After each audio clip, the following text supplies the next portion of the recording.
మూడు రాష్ట్రాల్లో ప్రధాని మోడీ 2 రోజుల పాటు సుడిగాలి పర్యటన చేయనున్నారు. ఇవాళ రేపు బీహార్, ఒడిశా, ఏపీలో పర్యటించనున్నారు. ఇవాళ మధ్యాహ్నం 12 గంటలకు బీహార్లోని సివాన్ జిల్లాలో పలు అభివృద్ధి కార్యక్రమాలను ప్రారంభించనున్నారు. అనంతరం మోడీ ఒడిశాకు వెళ్తారు. ఒడిశా ప్రభుత్వం ఏడాది పూర్తయిన సందర్భంగా మధ్యాహ్నం 4:15 రాష్ట్ర స్థాయి బీజేపీ నేతల సమావేశానికి సభ అధ్యక్షత వహిస్తారు. 18,600 కోట్ల విలువైన ప్రాజెక్టుల ప్రారంభం, శంకుస్థాపన కార్యక్రమాల్లో పాల్గొంటారు.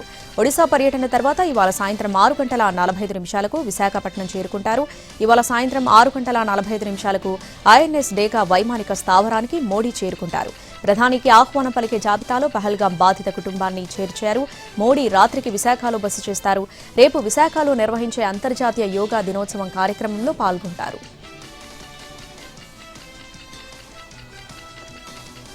ఫోన్ ట్యాపింగ్ కేసులో ఇవాళ కీలక పరిణామం చోటు చేసుకోనుంది. ఇప్పటి వరకు 4 సార్లు ప్రభాకర్ రావును ప్రత్యేక దర్యాప్తు బృందం ప్రశ్నించింది. అయితే ప్రభాకర్ రావు విచారణకు సహకరించడం లేదని సుప్రీంకోర్టుకు చెప్పబోతుంది సిట్. ప్రభాకర్ రావుకు గల వెసులుబాటును వెంటనే రద్దు చేసి కస్టోడియల్ విచారణకు అనుమతించాలని కోరే అవకాశం ఉంది. ఇప్పటి వరకు 4 సార్లు ప్రభాకర్ రావుని సిట్ ప్రశ్నించింది. చాలా ప్రశ్నలకు తనకు తెలియదని సమాధానం చెప్పారు ప్రభాకర్ రావు. కొన్ని ప్రశ్నలకు అధికార రహస్యాలకు చెందిన సమాచారం, అత్యంత గోప్యతతో కూడిన సమాచారం అంటూ బదిలిచ్చారు. కొన్ని సందర్భాల్లో వ్యక్తిగత సమాచారం అంటూ తప్పించుకునే ప్రయత్నం చేశారు ప్రభాకర్ రావు. విచారణకు పూర్తి స్థాయిలో సహకరించాలని ప్రభాకర్ రావును సుప్రీంకోర్టు ఆదేశించింది. కానీ ప్రభాకర్ రావు తమకు సహకరించడం లేదంటున్నారు అధికారులు. దీంతో అతనికి కల్పించిన వెసులుబాటును రద్దు చేయాలని సుప్రీంకోర్టును కోరబోతుంది సిట్.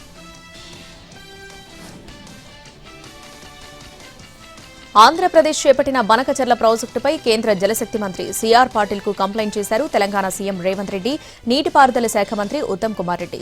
ఈ ప్రాజెక్టు చట్ట వ్యతిరేకమైనదన్నారు ఉత్తమ్ కుమార్ రెడ్డి. బనకచెర్లపై ఆందోళనలను కేంద్ర మంత్రికి వివరించామని, ప్రాజెక్టుపై రాష్ట్ర ప్రజలు, రైతుల్లో ఆందోళనలు ఉన్నాయని తెలిపారు.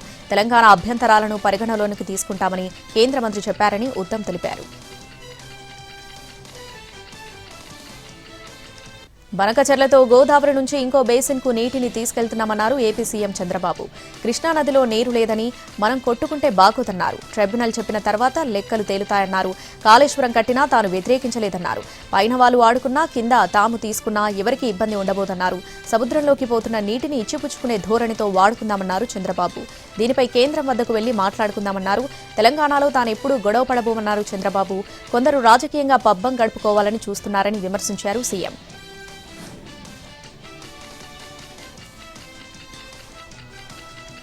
ముఖ్యమంత్రి రేవంత్ రెడ్డికి బేసిక్స్ తెలియవని విమర్శించారు బీఆర్ఎస్ నేత, మాజీ మంత్రి హరీష్ రావు. రేవంత్ అంతులేని అజ్ఞానంతో మాట్లాడుతున్నారన్నారు. రేవంత్ రెడ్డికి బ్యాగుల మీద ఉన్న నాలెడ్జ్ బేసిన్స్ మీద లేదన్నారు. బనకచెర్ల ఏ బేసిన్లో ఉందని సీఎం అడుగుతున్నారన్నారు. గోదావరిలో 968 టీఎంసీలు కాదు 1900 టీఎంసీలు కావాలని కేసీఆర్ అడిగారన్నారు. రేవంత్ రెడ్డి 1000 టీఎంసీలు చాలంటున్నారని హరీష్ రావు ఎద్దేవా చేశారు. కృష్ణా ట్రైబ్యునల్ ముందు కేసీఆర్ ఎంతో పోరాటం చేశారని గుర్తు చేశారాయన. 750 టీఎంసీల నీటి కోసం పోరాడమన్నారు. ఉమ్మడి రాష్ట్రంలో కాంగ్రెస్ చేసిన పాపం వల్ల కృష్ణాలో 220 టీఎంసీలే తెలంగాణకు వచ్చాయన్నారు హరీష్ రావు. ఢిల్లీ పర్యటనలో కేంద్ర మంత్రి మనోహర్ లాల్ ఖట్టర్తో సమావేశమయ్యారు Telangana CM Revanth Reddy. Hyderabad metro rail phase 2కు అనుమతులు మంజూరు చేయాలని కోరారు.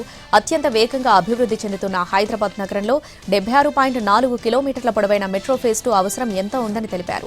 24,269 కోట్ల రూపాయల ఈ ప్రాజెక్టును కేంద్ర ప్రభుత్వంతో కలిసి చేపట్టేందుకు సిద్ధంగా ఉన్నట్టు వివరించారు. ఇతర శాఖల నుంచి అవసరమైన అనుమతులు ఇప్పించాలని విజ్ఞప్తి చేశారు రేవంత్ రెడ్డి. కేసీఆర్ 10 ఏళ్ల పాలనలో అధికార దుర్వినియోగం మినహా జరిగిందేమీ లేదన్నారు మంత్రి పొంగులేటి. తమ ఫోన్లే కాదు హైకోర్టు, సుప్రీంకోర్టు న్యాయమూర్తుల ఫోన్లు ట్యాప్ చేశారని విమర్శించారు పొంగులేటి.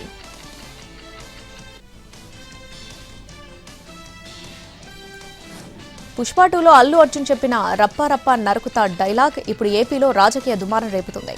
జగన్ పల్నాడు పర్యటనలో ఓ కార్యకర్త డైలాగ్ రాసిన ప్లకార్డ్ ప్రదర్శించడంపై ప్రభుత్వం తీవ్రంగా స్పందించింది. ఇలాంటి ఉన్మాదానికి తావులేదంటూ అతన్ని అరెస్ట్ చేసింది.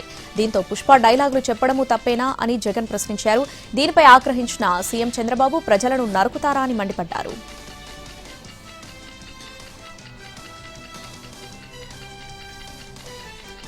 జగన్ రెంటపాళ్ల పర్యటనలో నిబంధనల ఉల్లంఘనలపై వరుస కేసులు నమోదయ్యాయి. అంబటి సహా మాజీ ఎమ్మెల్యేలు, ఇన్ఛార్జీలు, కార్యకర్తలపై కేసులు నమోదు చేశారు పోలీసులు.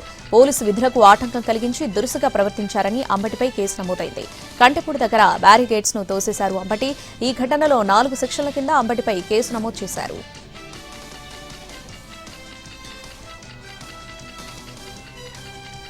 ప్లకార్డు వివాదంపై స్పందించారు మంత్రి పయ్యావుల కేశవ్. రప్పా నరుకుతామంటే ఖండించాల్సింది పోయి జగన్ సంతోషం వ్యక్తం చేస్తున్నారని విమర్శించారు. సినిమాల్లో చాలా డైలాగులుంటాయని వాటిలో మంచివి తీసుకుంటున్నామా చెడ్డవి తీసుకుంటున్నామా అన్నది వాళ్ళ మనస్తత్వం బట్టి ఉంటుందన్నారు.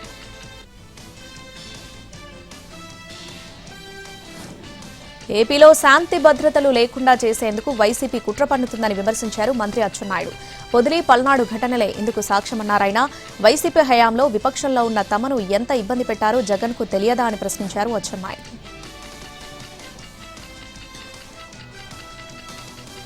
ఏపీ ప్రభుత్వం అత్యంత ప్రతిష్టాత్మకంగా ఈ నెల 21న అంతర్జాతీయ యోగా దినోత్సవాన్ని నిర్వహించనుంది. విశాఖలో జరిగే యోగాంధ్ర కార్యక్రమానికి ప్రధాని మోడీ హాజరు కానున్నారు. ఈ సందర్భంగా జిల్లాలోని అన్ని స్కూళ్లకు ఇవాళ రేపు సెలవులు ప్రకటించారు. అయితే విద్యార్థులు, ఉపాధ్యాయులు ఈ 2 రోజులు ఉదయం స్కూళ్లకు హాజరై యోగా కార్యకలాపాలు నిర్వహించాలని పాఠశాల విద్యాశాఖ తెలిపింది.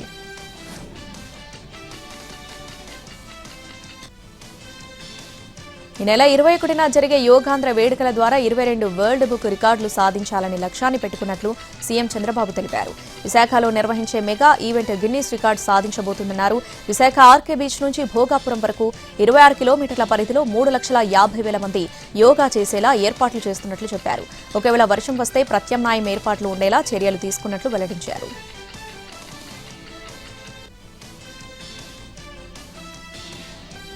రేవంత్ సర్కార్పై ఎంపీ ఈటెల విమర్శలు చేశారు. అధికారంలోకి రాగానే యూటర్న్ తీసుకున్నారని మండిపడ్డారు. ఏ ప్రజలైతే ఓట్లు వేశారో ఆ ప్రజల మీదే దౌర్జన్యం చేశారన్నారు. గతంలో అక్రమాలు జరిగాయంటూ హైడ్రా పేరుతో పేదల ఇల్లు కూల్చేస్తున్నారని మండిపడ్డారు. కనీసం పేదలపై కనికరం చూపలేదని ఫైర్ అయ్యారు.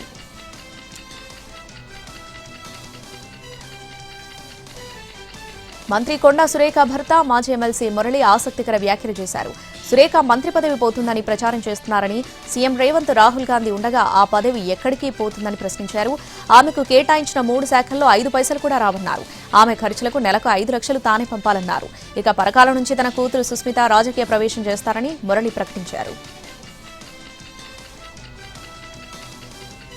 కర్నూలు జిల్లా ఆదోనిలో దళిత సర్పంచ్ ఘటనలో క్షమాపణ చెప్పారు ఎమ్మెల్యే పార్థసారథి. దళిత సంఘాల సమక్షంలో బహిరంగ క్షమాపణ కోరారు. 2 రోజుల క్రితం ధనాపురంలో ప్రజల కోసం మీ పార్థసారథి కార్యక్రమంలో ఎమ్మెల్యే సమక్షంలో సర్పంచ్కి అవమానం జరిగింది.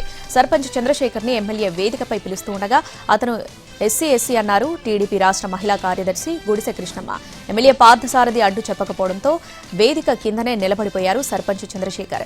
దీనిపై దళిత సంఘాలు ఆందోళన చేయడంతో ఎమ్మెల్యే పార్థసారథి క్షమాపణ చెప్పారు. జూబ్లీహిల్స్ అసెంబ్లీ స్థానానికి పోటీ చేస్తున్నట్లు తెలిపారు మాజీ క్రికెటర్ మహ్మద్ అజారుద్దీన్. జూబ్లీహిల్స్ ఎమ్మెల్యే మాకంటి గోపీనాథ్ మృతితో నియోజకవర్గానికి ఉప ఎన్నిక అనివార్యమైంది. అయితే అధికార పార్టీ నుంచి ఎవరు పోటీ చేస్తారనే అంశంపై సర్వత్రా చర్చలు జరిగాయి. ఇలాంటి పరిస్థితుల్లో తాను కాంగ్రెస్ పార్టీ నుంచి పోటీలో ఉన్నట్టు అజారుద్దీన్ స్పష్టం చేశారు.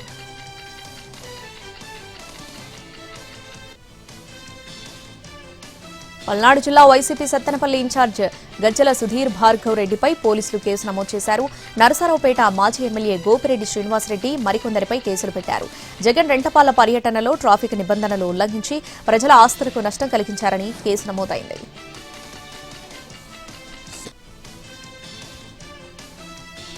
జగన్ పర్యటనలో వివాదాస్పద ప్లకార్డులు ప్రదర్శించిన 3 కార్యకర్తలపై పోలీసులు కేసు నమోదు చేశారు.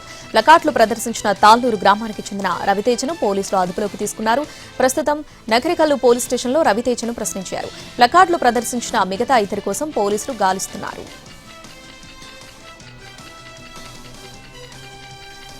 పిల్లల అశ్లీల వీడియోలు షేర్ చేస్తున్న 18 మందిని హైదరాబాద్ పోలీసులు అరెస్ట్ చేశారు. పిల్లల అశ్లీల వీడియోలు డౌన్లోడ్ చేసి షేర్ చేస్తున్నారు కొందరు యువకులు. దీనిపై అమెరికా నుంచి పోలీస్ కంట్రోల్ రూమ్ కు సమాచారం అందింది.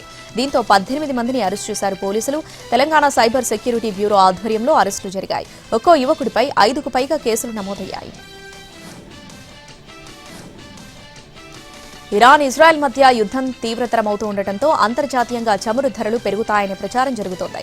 భారత్లోనూ పెట్రోల్, డీజిల్ ధరలు పెరుగుతాయంటూ వస్తున్న ప్రచారంపై కేంద్ర పెట్రోలియం శాఖ మంత్రి హర్దీప్ సింగ్ పూరి స్పందించారు. ప్రస్తుతానికైతే చమురు ధరలు స్థిరంగా నియంత్రణలోనే ఉన్నాయన్నారు. అంతర్జాతీయంగా చమురుకు కొరత కూడా లేదని ఆందోళన చెందాల్సిన పని లేదన్నారు. ఇరాన్ ఇజ్రాయెల్ యుద్ధాన్ని తాము జాగ్రత్తగా గమనిస్తున్నట్లు చెప్పారు.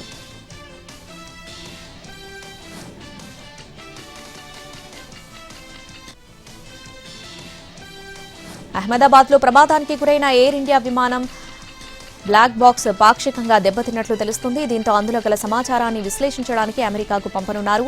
వాషింగ్టన్లోని జాతీయ రవాణా భద్రతా బోర్డుకు పంపే అవకాశాలున్నాయి. రైలు తత్కాల్ టికెట్లు బుక్ చేయాలంటే జూలై 1 నుంచి ఆధార్ అథెంటికేషన్ తప్పనిసరి. ఐఆర్సీటీసీ వెబ్సైట్, యాప్లో ఆధార్ అథెంటికేషన్, కేవైసీ చేసుకోవచ్చని అధికారులు తెలిపారు. మై అకౌంట్ సెక్షన్లో అథెంటికేషన్ యూజర్ అప్లికేషన్పై క్లిక్ చేసి ఆధార్ నెంబర్ టైప్ చేసి ఆ తర్వాత వచ్చే ఓటీపీని ఎంటర్ చేయాలన్నారు. అటు జూలై 15 నుంచి టికెట్ బుకింగ్ సమయంలో ఆధార్ ఓటీపీ కూడా ఎంటర్ చేయాల్సి ఉంటుంది.